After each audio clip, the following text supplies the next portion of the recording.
Welcome back to the Mullen Performance YouTube channel. I want to talk about today about what kind of hardware you guys are using to mount your subs and your speakers down. The reason I wanted to do this video is because I was watching I think I was watching somebody's live stream last night. It might have been Scott's and Andy's both, and I was half asleep. You guys got to forgive me. I was half asleep. It was a tired, long day. And I had to question that, what do you guys use to mount your subs and mids and all that stuff down? Because, we've all seen some of the janky stuff where somebody will put a 5-inch long screw or something like that in to mount like a 6.5 or something like that.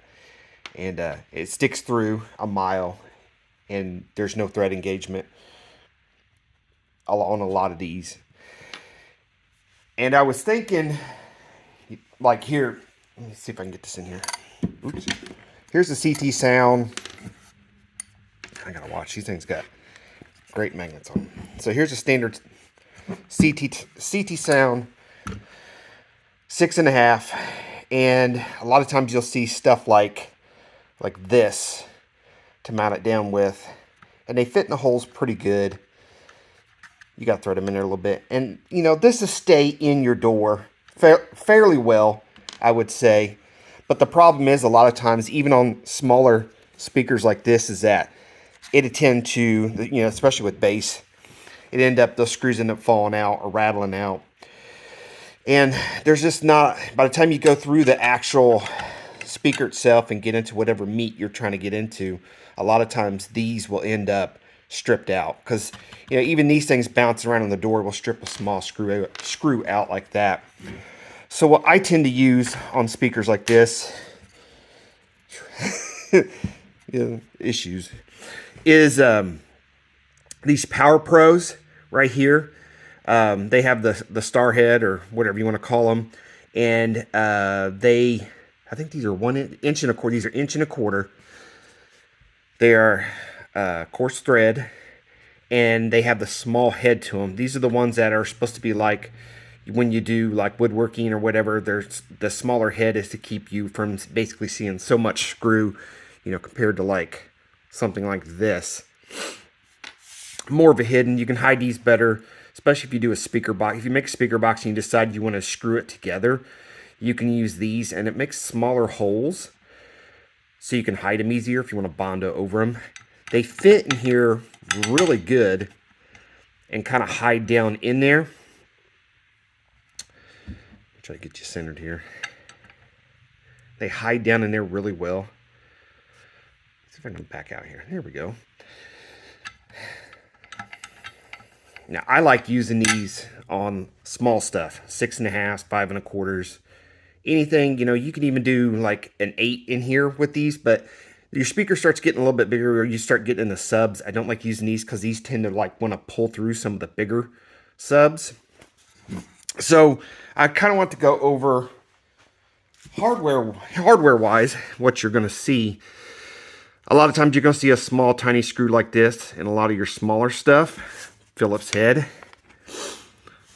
I'm showing you these. I like these. These are great screws. They're kind of expensive. I don't know what they've gone on. I've had all this stuff since before COVID, so I don't know exactly what this stuff has gone up to since.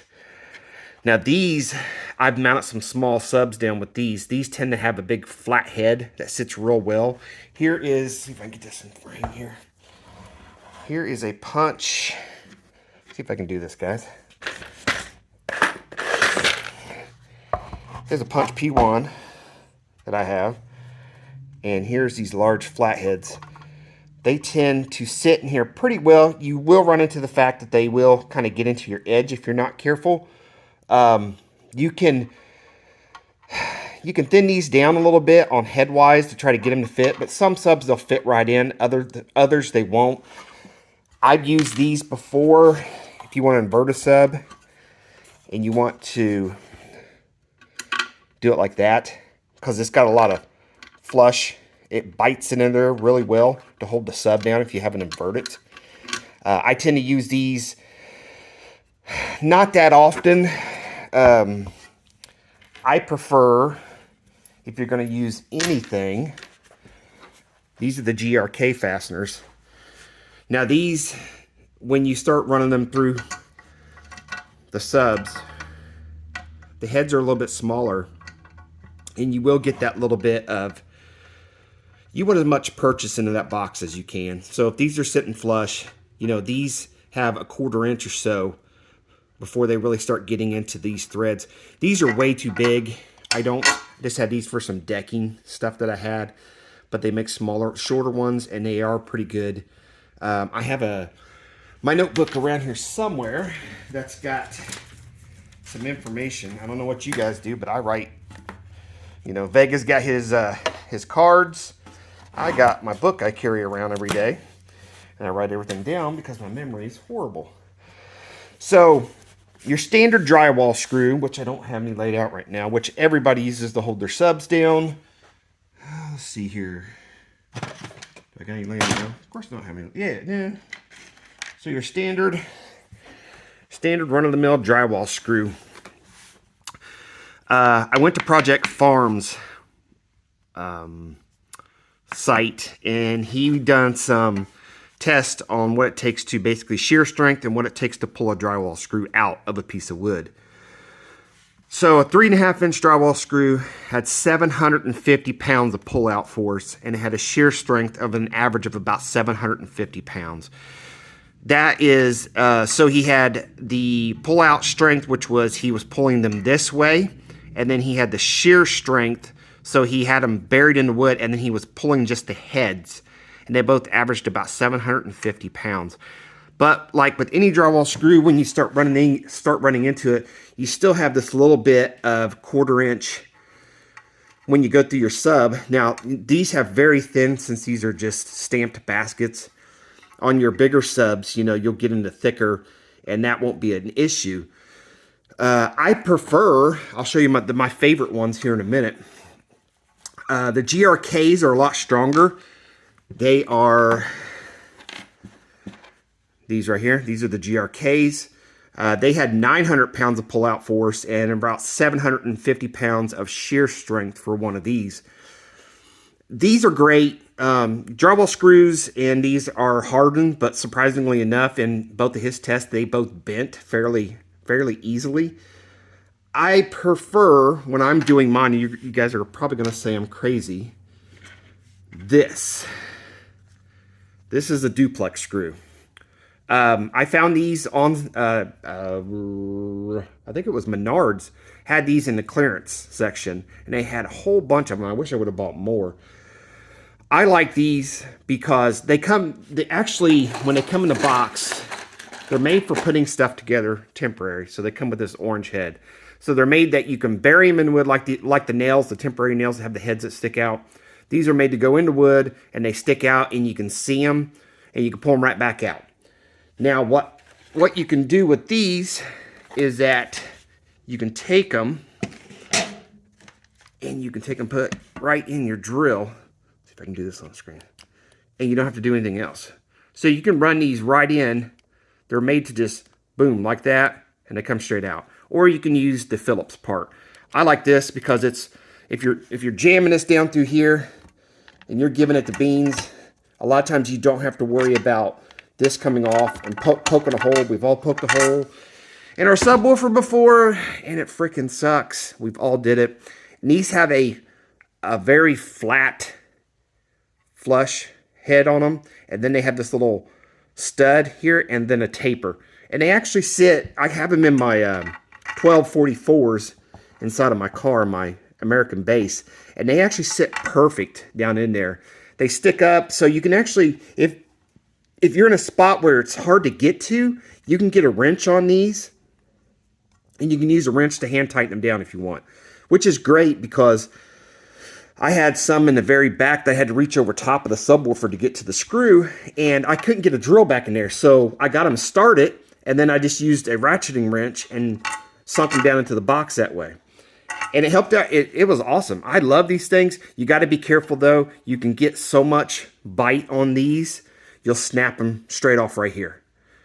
Yeah, ask me how I know, because you know what I did. These are awesome. I really like these. I found them on just happenstance. Happen chance. Who knows? I love these though. People are gonna say I'm crazy for using these, but I actually love them. That coarse thread, which a lot of people will tell you, if you don't know, coarse thread is supposed to be for wood, of course. So more of a fine thread is more for metal studs. They want you to use for metal studs. You can use these if you like.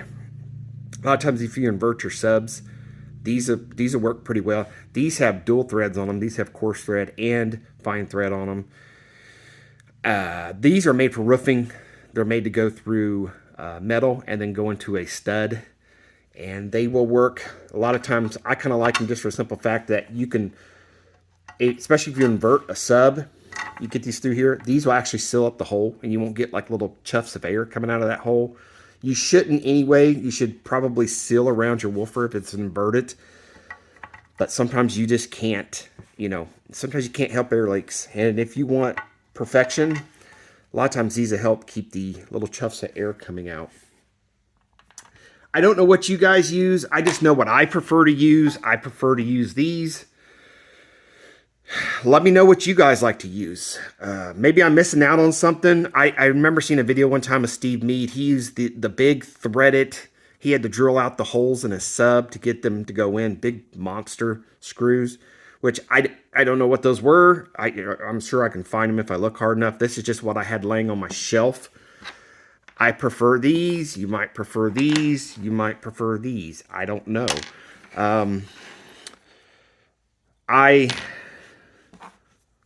I love these. So, all right, guys. Well, that was a quick video. 12 minutes goes by fast. I can't, after doing all these YouTube videos, I just can't believe how fast I can sit here and blabber about nothing. This is my punch P11, was it P110S4? P110S4. It's 4 ohm. This is, it's funny, this is a P1. I don't like the way Rockford Fosgate went with their plastic junk that's on here. Don't give me this crap. Give me a woofer. I mean, I want to see the magnets. I took the boots off my American bases because I want to see the slugs. I don't want to see this. But I got to admit, this is one of the best woofers I have. It's been in the sealed box. It's my test bench woofer. And it's very cheap, but it doesn't take no power. It's 150 watts RMS and 300 watts max or peak. And I've fed it that Wolfram sitting up on the shelf. Not full tilt boogie, but it didn't mind it. And this is, I got this at a garage sale for like $10 with the box. And it's been one of the best speakers I've ever had. You can tell it's getting a little old, a little dry. But it's one of my favorite ones. And I haven't tried these CT Sounds Mesos out yet. I will let you guys know how these sound. But these suckers have a bigger magnet than that does. Actually, heavier magnet. These are pretty decent. These are going to go for more mid-bass in my car. It's lacking in some mid-bass, which I might go even bigger into some 8s. So you guys have a good day. Be good to your neighbors, as long as they're not assholes. Be good to your family. Keep building car audio. Talk to you later.